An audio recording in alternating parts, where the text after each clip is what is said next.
when you're holding the power forms and when you're engaging with them, if you add this little mental tip, slow down time. You can do it right now. Have the intention. Time is now moving more slowly. This lets you get into your deeper self. It lets you move from the sympathetic nervous system to the parasympathetic nervous system, which means that your body starts to feel safer and more balanced. And you can keep on adjusting it.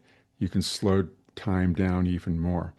You could imagine that you have a dial, a magic dial, and you slow down time. And if it sounds like you're making it up, well, yes, you are in a way, but you're also tuning into the way your energy is interacting with time.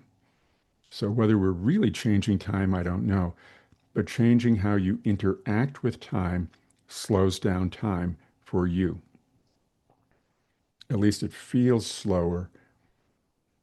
And this lets you feel into what the power forms are helping you to discover about yourself more easily. Free 5-minute assessment. No email required. Link in bio.